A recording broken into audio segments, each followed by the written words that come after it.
another quick question. Yesterday, the Chief of Staff of the Israeli Army, General Zamir, said that the current strategy, including storming Deir al-Balah with tanks and so on, and including apparently the starvation strategy, is aimed at forcing Hamas to release the hostages. And today, Bezalel Smotrich, the finance minister, said that they have a green light from the Trump administration to basically remove Gazans by force and create. I need to stop you right there. I can't have a conspiracy theory, an accusation against President Trump about what someone says that they've been allowed to do.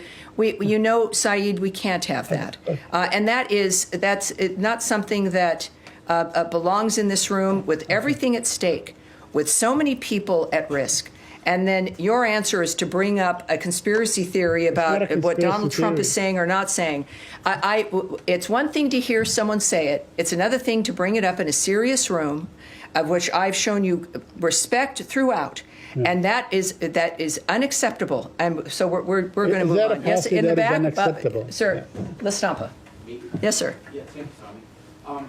So about Israel, has anything changed between the relationship between the United States and Israel after the strike on Syria and the killing of all those Palestinians, although the Israelis are defending themselves? So can you elaborate a little bit? I would say you should ask the White House regarding their posture and what they've been experiencing.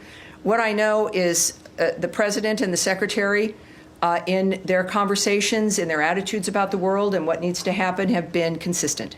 That they don't view Israel or any one of our allies or friends, they're not fair weather friends. These are relationships.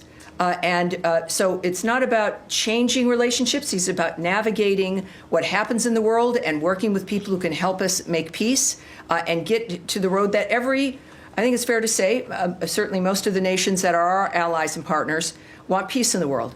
And that is our goal. Thank you. Yes.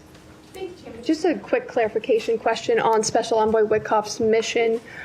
You said that the humanitarian framework in Gaza has got to ramp up, but that you've been understanding that it requires a ceasefire first. No, you've misunderstood me. That's why it can be a ramping up as an example of GHF, who are continually working on how to expand and to have more areas in which to get food delivered. I would consider part of that, but if you're looking at scores of other organizations moving into that's only going to happen when it's safe.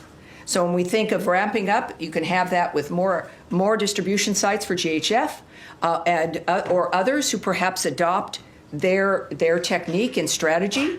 But of course, if we're speaking of a normal environment, that requires a ceasefire. The carnage has got to stop. Hamas has to lay down the weapons that they have, and they've got to release the hostages. That was the other note that the secretary made to me, was the expectation of the release of hostages. I did not get whether it was a particular number or all of them, but that is something he mentioned. All right. Yes, Sean. Sure. Just a couple things. I mean, first of all, your statement in UNESCO, you talked about the state of Palestine in quote marks. Ambassador Huckabee is in the West Bank today. He's in Ramallah. He met somebody from the Palestine Liberation Organization, and he visited a Christian village in the West Bank recently. Could you talk about his increased engagement with the Palestinian Authority? Does this show any sort of shift, any sort of new effort, and what are the asks of the Palestinian Authority?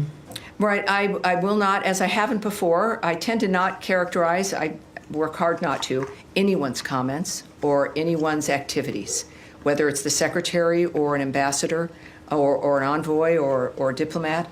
So I'm not going to characterize his remarks. I think we're led by a group of men and women who are pretty clearly speak for themselves. But I wouldn't speak on anything that extends beyond looking to his comments and his activities. Could also just follow up on the situation in Gaza. I feel obliged to mention, AFP. We've had reporters there who say that their situation is so severe now that they're actually they can no longer work because of the hunger. And the company has been trying to find ways to either provide them with what they need to survive, and it's just not possible right now.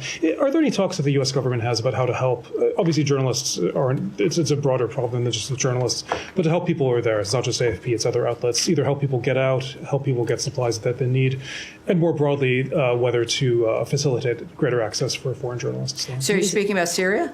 Excuse me, with Gaza. Oh, Gaza. the Gaza Strip. This is a widespread problem. Yes, look. It's Americans. Maybe sometimes we take it for granted when people get reports from an area, and we're interested in what the report is, and we see it up with really every outlet in dangerous situations when there's bombing and when there's drones, and it's good to remind people that it's a job that people have committed to, knowing where they're going to be going, and they're suited for that.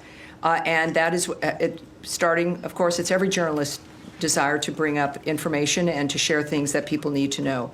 I know that our warnings have been very consistent regarding Americans and people in general not going to Gaza. I think that your outlets and others, no doubt if they have some issues, should bring it up to the U.S. government. But I think that when you go someplace and you know it's a war zone, that's a risk that is taken and accepted. But I know we have, whether it's the embassies with wherever you are in the world, that there are ways to contact the American government if you want to be helped to get out of an arena or whatever it is you're facing. But obviously, there's people there who didn't choose to be there necessarily, who are residents in all these war-torn areas. And then there's reporters who we owe a great deal to, who go to these areas and report to Americans for us. Sure, just to clarify, and the world. Just to clarify, we're talking about local reporters. Foreign reporters can't go in, and these people, they have no recourse. But I'll just say that I think all of us, anything that can be done to help the people who are there, I think all of us would be. Well, every single thing we're doing clearly is going to be beneficial for the people and for the people who happen to be reporters, for foreign reporters who want to enter an area. This is an opening that we're looking forward to, that the president spoke to a few days ago about his optimism about some news out of the Gaza area. Every single thing we're doing, it doesn't eclipse anybody, right? The Gazan people, whatever their professions are, and for the people who want to get into Gaza to report, it is, in all honesty, helping to facilitate reporters has not been at the top of our list. The top of our list has been to stop the carnage and to help hostages. But as a side effect, everyone wins when the world is at peace, when a region is at peace, when there isn't a terrorist group controlling a section of a country. If you like this video, then like, share, and subscribe to Mirror Now.